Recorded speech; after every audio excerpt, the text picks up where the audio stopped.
નમસ્કાર, હું છું ગોપી ગાંગર અને આપ જોઈ રહ્યા છો નિર્ભય ન્યૂઝ. આપણી સાથે અત્યારે રાજુભાઈ સખિયા ગોંડલથી જોડાઈ ગયા છે, કારણ કે જે રીતે ગોંડલની અંદર આખું પાટીદાર વર્સિસ ક્ષત્રિય આ પ્રકારની જે રીતની લડાઈ થઈ રહી છે, અને એમાં કારણ કે પાટીદારો હવે ધીરે ધીરે ક્યાંક સમાધાનની ભૂમિકામાં પણ આવતા હોય તેવું લાગી રહ્યું છે. જયેશ રાદડિયા, ભરત બોગરા આ લોકો ત્યાં પહોંચ્યા હતા. જે પીડિત સગીર છે તેની સાથે વાતચીત પણ કરી હતી.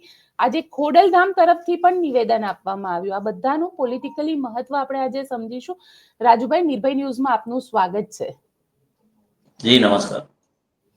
રાજુભાઈ, સૌથી પહેલા તો આપની સાથે એ વાત કરીશ, કારણ કે ક્ષત્રિયો દ્વારા પણ એક સંમેલન કરવામાં આવ્યું અને ક્ષત્રિયોએ તમારો સૌથી વધારે વિરોધ કર્યો છે. ક્ષત્રિય સમાજ દ્વારા જે મીટિંગ કરી અને આવેદન પત્રનું આયોજન કરવામાં આવ્યું એ બદલ એ લોકોનો અમે આભાર વ્યક્ત કરી છે. મારી વિરુદ્ધ ભાષણ કર્યું કે જે કઈ કર્યું એનાથી કોઈ મતલબ નથી, પણ એ કરવા પાછળ એને જે વાર લગાડી ને ઈ એક મોટી ગંભીર પ્રકારની ભૂલ છે. કારણ કે એને પોતાનો બચાવ પક્ષ રાખવાનો જ હતો અને રાખવા માટે એની માટે સમય એની પાસે હતો જ. ક્ષત્રિય સમાજ જો પટેલ સમાજની મીટિંગમાં આવી અને પોતાની વાત રાખે તોય પણ આ નિવારણ છે જે પ્રમાણે થયું છે ઈ પ્રમાણે નો થાત નિવેદનો. એટલા કદાચ બે પક્ષમાં સમાંતરતા રાખી અને નિવેદનો કરવામાં આવત. પણ રાજુભાઈ, તમારો વિરોધ કેમ કર્યો? કારણ કે ક્યાંક બબાલ તો પાટીદારો યુવકને મારવાને લઈને હતી, એમાં તમારા વિરોધનું કારણ શું? મારા વિરોધનું કારણ એક જ હોય બેન, કે જયરાજસિંહ જે પ્રકારે ગોંડલને ચલાવવા માંગે છે ઈ પ્રકારે હું ક્યાંક ને ક્યાંક પગના રોડા આવતા હોય એવા રોડા રૂપે હું ક્યાંક ને ક્યાંક આડો આવું છું. એટલે એને જે વિરોધ કરવા માટે માણસો મુકાય તેના અંગત માણસો હતા. કોઈ ક્ષત્રિય સમાજના કોઈ પ્રતિષ્ઠિત વ્યક્તિઓ કે જવાબદાર નાગરિકો નહોતા. ઈ એના રાખેલા વ્યક્તિઓ હતા અને ઈ એની સાથે રહેવાવાળા માણસો હતા. કારણ કે ગઈકાલથી એક સોશિયલ મીડિયા ઉપર આઈ સપોર્ટ ગણેશ ગોંડલ આ પ્રકારનું એક કેમ્પેનિંગ પણ શરૂ થયું. ઘણી બધી જગ્યાએ ભાજપના જે નેતાઓ છે, ત્યાંના સ્થાનિક નેતાઓ, એ લોકોએ નાની નાની મીટિંગો કરી અને જયરાજસિંહ જાડેજાને સમર્થન આપવાની પણ વાત કરી કે આ વિરોધની વચ્ચે ક્ષત્રિય સમાજ આની અંદર આવી રહ્યો છે. કઈ બાબતમાં સમર્થન આપવાનું? કે જયરાજસિંહ જાડેજાને અમે સમર્થન આપી રહ્યા છે. જે રીતની આ આખી ઘટના સામે આવી છે, રાજકુમાર જાટનો મામલો હોય કે પછી પાટીદાર અગ્રણીનો, કે ટાર્ગેટ કરવામાં આવી રહ્યા છે. કોને ટાર્ગેટ કર્યા? એને જયરાજસિંહને. ભાઈ, જો જાટ સમાજના જે યુવકને મારવાનો બનાવ એના પેલામાં નથી બન્યો, એની ઘરે નથી બન્યો, તો સીસીટીવી કેમેરા આવે ત્યાંથી જાય ત્યાં સુધી ના દઈ દો અને તમે તમારી નિર્દોષતા તમારી રીતે સાબિત કરી દો. બીજું કે આ મામલામાં જયરાજસિંહને કોઈ લેવા દેવા જ નથી ને.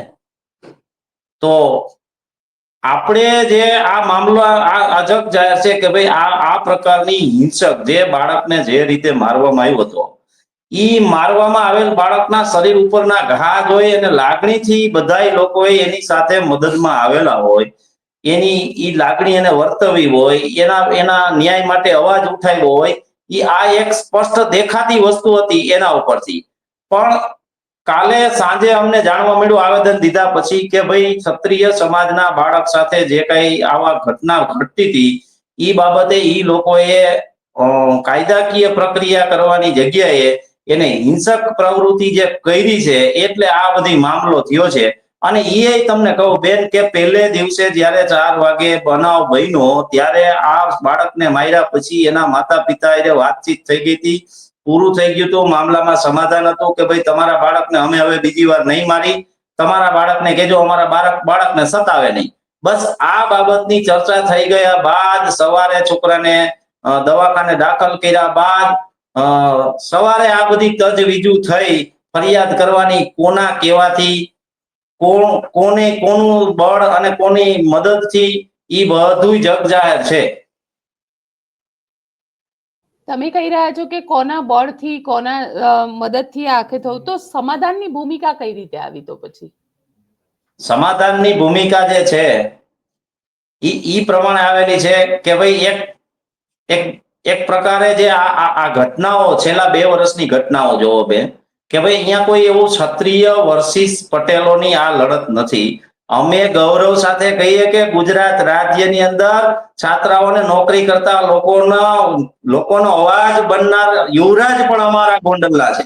અમે ગૌરવ સાથે કહીએ એટલે અમને કોઈ ક્ષત્રિય વર્સિસ પટેલોની કોઈ અહીંયા એવી એવી લડત નથી. 2 વર્ષના બનાવ જે એફઆઈઆર થયેલી છે, ઘટનાઓ ઘટી છે, એ તમે ધ્યાનમાં લઈ અને જોવો કે કેના સમર્થન વાળા માણસો કેવા કેવા પ્રકારની હિંસા તમામ જ્ઞાતિના લોકો સાથે કરે છે. એક નહીં, ક્ષત્રિય સમાજની દુકાને જઈને વગર વાકે બંદૂકો ફોડવા લગીનના બનાવ અહીં બનેલા છે ક્ષત્રિયના લોકો દ્વારા. અને બીજો અમારો સવાલ એ છે કે દરેક વખતે આવી હિંસક પ્રવૃત્તિમાં ક્ષત્રિય સમાજના લોકો જ કેમ હોય છે?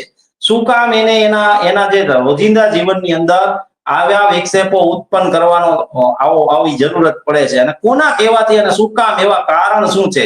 ભાઈ આ બાળકની સાથે જે સતામણી થતી હતી, બાળક માટે કાં તો કેના મા બાપને કહીને આ પ્રશ્નનો ઉકેલ થઈ શકે એમ હતો, અને કાં જુવેનાઇલ જસ્ટિસ એક્ટ ની અનુસાર મુજબ અને પોક્સો એક્ટ હેઠળ કાર્યવાહી આ બાળક માથે કરાવી પણ થઈ શકતો તો આ બાળકોને 3 વ્યક્તિઓએ શું કામ આટલો ઘોર માર માર્યો?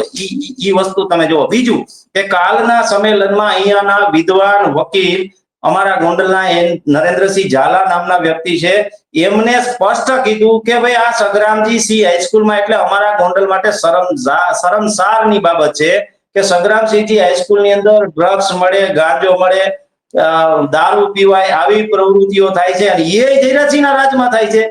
તો વિચાર કરી લ્યો કે ભાઈ આ બધી વસ્તુ જો થતી હોય ને આ બધી ઘટનાઓ ઘટે જ છે, તો તંત્રને કોણ કામ કરતા રોકે છે? પણ સવાલ અને અહીંયા રાજુભાઈ, સંવેદનશીલ ધારાસભ્ય, બેન, સંવેદનશીલ ધારાસભ્ય કેવી રીતે કહેવાય? તમે સંવેદનશીલ ધારાસભ્યની વાત કરી રહ્યા છો, પરંતુ તમને નથી લાગતો કે ગઈકાલે જયેશ રાદડિયા અને ભરત બોગરાની લોકો ત્યાં પહોંચ્યા એ પછી આખો મામલો ઘણો શાંત થઈ ગયો? રાજનેતાઓ આવ્યા મેદાનમાં, પણ ક્યાંય ગીતાબા ન દેખાયા. વિધાનસભા ચાલી રહી છે, વિધાનસભામાં પણ મુદ્દો ઉપાડવો જોઈએ. ગીતાબાએ એ મુદ્દો પણ નથી ઉપાડ્યો.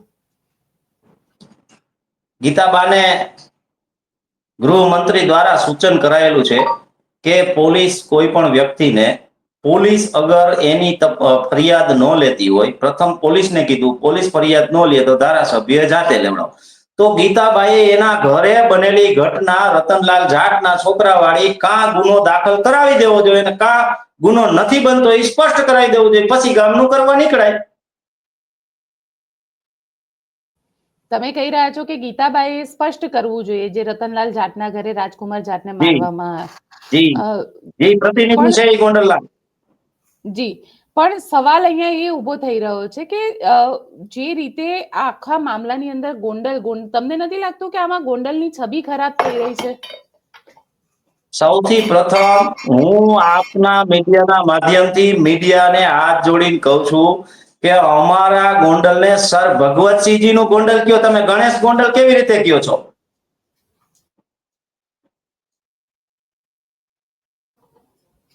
કારણ કે જે રીતે ત્યાં આગળ અત્યારે ક્રાઇમનો રેશિયો અને જે રીતે ક્રાઇમની વાતો થતી રહે છે, કારણ કે ગણેશ ગોંડલ ઉપર જે રીતનો કેસ પણ થયો હતો જુનાગઢની અંદર, એ પછી આખું ચર્ચામાં આવેલું છે.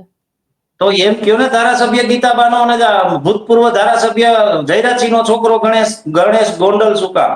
કોને આ નામ પાડ્યું? શું કામ પાડ્યું? અમારું ગામ સર ભગવતસિંહજીનું ગામ છે અને અમે એની રૈયત છીએ. પણ સવાલ અહીંયા એ પણ ઉભો થઈ રહ્યો છે, તમે કહી રહ્યા છો કે સંગ્રામસિંહજી સ્કૂલની અંદર ડ્રગ્સ ખુલ્લેઆમ વેચાય છે. તમને નથી લાગતું કે બંને સમાજ માટે, એક ક્ષત્રિય સમાજ હોય કે પાટીદાર સમાજ હોય, યુવા ધનને બચાવવું ખૂબ મહત્વપૂર્ણ છે? સમાજના આ તાણાવાણાની અંદર ગયા કરતા આ વસ્તુ રોકાય એ પહેલી પ્રાયોરિટી હોવી જોઈએ.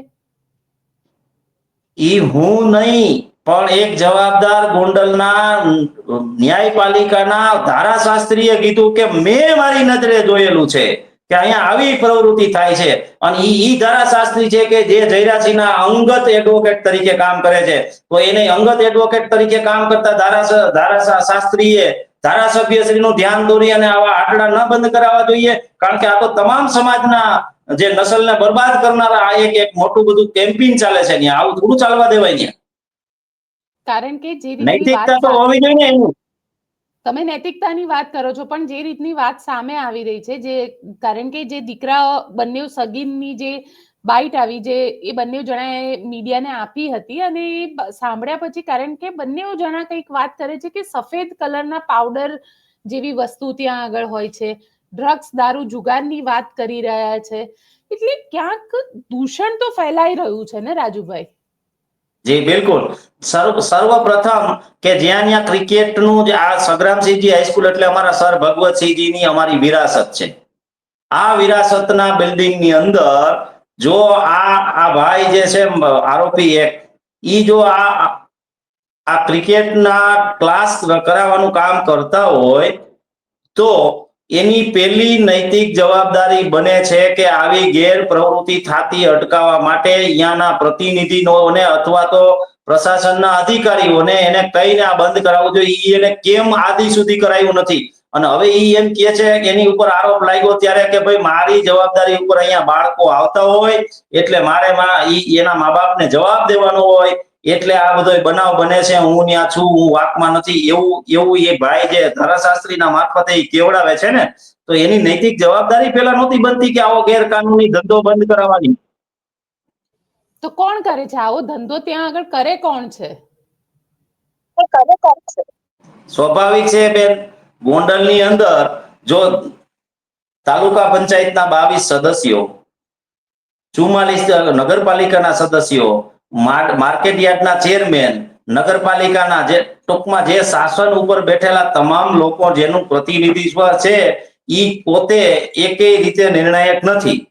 એનો નિર્ણય એક જ વ્યક્તિને કરવાનો છે. એવી જ રીતે તંત્રની અંદર તમામ અધિકારીઓને નિર્ણય કરવાનો અધિકાર નથી. તો સ્વાભાવિક છે કે જો આટલું સજ્જડ એનું નિયંત્રણ હોય જયરાજસિંહનું અને એના પુત્રનું, તો આવા સજ્જડ નિયંત્રણ હેઠળ આવા ગેરકાનૂની ધંધા કરવા વાળા એના નિયંત્રણથી બહાર હોય જ ના શકે. એટલે તમારું કહેવું છે કે એમને ખ્યાલ છે આ બધી વસ્તુનો? હોવો જ જોઈએ ખ્યાલ. જો એ નિયંત્રણમાં આખા તાલુકાને રાખી શકતા હોય તો આ ગેરકાનૂની ધંધા કરવા વાળાને કેમ નો નિયંત્રણમાં રાખી શકે? પોલીસ પણ સાથે છે? ગોંડલની અંદર પોલીસની કામગીરી માત્ર ને માત્ર ચોપડા ઉપરની જણાય આવે છે. કોઈ જગ્યાએ દારૂની કોઈ પ્રકારની એની એવી મોટી જે જગ્યા છે એના ઉપર એને કોઈ દિવસ એટલો મોટી સફળતા મેળવી નથી, ગંભીરતાથી એને લીધેલ નથી. એનું કારણ સ્પષ્ટ છે કે ભાઈ જે આ કામ કરે છે એની ઉપર કોકની છત્રછાયા છે. કોની છે? તો સ્વાભાવિક છે કે આખું શહેર નિયંત્રણમાં હોય તો પછી આ ગેરકાનૂની કામ કરવા વાળા નિયંત્રણની બહાર કેવી રીતે હોઈ શકે? મનાય જ નહીં, આ વસ્તુ માની જ ના શકાય. હવે શું આગળ, શું તમે લોકો આમાં સ્ટેપ લેશો? કાયદાકીય પ્રક્રિયામાં બંનેની સામે આમને સામને એફઆઈઆર થઈ છે.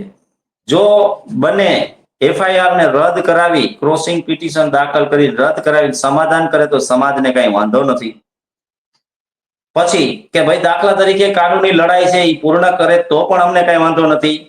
પણ અહીંયા ગોંડલ લેવા પટેલ સમાજની અંદર જે પ્રકારની માંગ રાખવામાં આવેલી હતી, એ માંગોમાંની એક પણ પ્રકારની માંગ સરકાર દ્વારા સ્વીકારવામાં આવેલ નથી. જેથી સ્પષ્ટ થાય છે કે ગોંડલની અંદર કાયદો અને વ્યવસ્થા એક વ્યક્તિના ઈશારા ઉપર ચાલે છે. જો ગુજરાત ભરમાં બુલડોઝર ગેરકાનૂની કબજા ઉપર થઈ શકે, ગોંડલમાં ના થાય. બીજું કે ભાઈ ગોંડલની અંદર કોઈના આરોપીઓના સરઘસ ન નીકળે, અસામાજિક પ્રવૃત્તિ કરનારા લોકો સામે લાલ આંખ ગોંડલમાં ન થાય. કારણ કે આવી પ્રવૃત્તિ કરનારા લોકો ચૂંટણીના દિવસે બોગસ મતદાન કરવામાં પ્રથમ ભૂમિકામાં હોય છે. આ લોકોને છાવરવા ઈ પદ, પ્રતિષ્ઠા અને પૈસાની મહત્વાકાંક્ષા રાખતા લોકો માટે જરૂરી હોય. એટલે આની અંદર કોઈ બીજી એવી એક્ટિવિટી સરકાર દ્વારા નહીં થઈ શકે. ઈ ફાઇનલ છે ગોંડલમાં. પણ જે રીતે ડ્રગ્સની વાત સામે આવી રહી છે, જે રીતે ગાંજાની વાત સામે આવી રહી છે, અને સંગ્રામસિંહજી હાઈસ્કૂલનું જે ગ્રાઉન્ડની વાત થઈ રહી છે, ત્યાં આગળ કોઈ સ્ટેપ લેવાશે? પોલીસને તમે લોકો ફરિયાદ કરશો આને લઈને? ફરિયાદ તો જાહેર છે. અત્યારે ફરિયાદી તો અમે બધી જગ્યાએ બનવા માંગી છીએ. ભાઈ અમારી ઓફિસમાં બેઠા એક ક્ષત્રિય સમાજના આગેવાન છે હર્ષદસિંહ ઝાલા નામના વ્યક્તિએ એને સમગ્ર વિસ્તારની અંદર લોકેશન સાથે કીધેલું છે કે એટલી જગ્યાએ દારૂ વેચાય છે, એટલી જગ્યાએ દારૂ બનાવવામાં આવે છે. પોલીસને કે તમે પકડો, પણ પોલીસ એવું કહે છે કે ભાઈ અમારા માટે હાથ બંધાયેલા છે. આવું મૌખિક હર્ષદસિંહને કીધેલું છે કે હાથ બંધાયેલા છે, તમે સાથે આવો અને તમે પેલું શું કહેવાય જનતા રેડ જેવું કઈ કરીને અમને દો તો અમે પકડી લઈએ.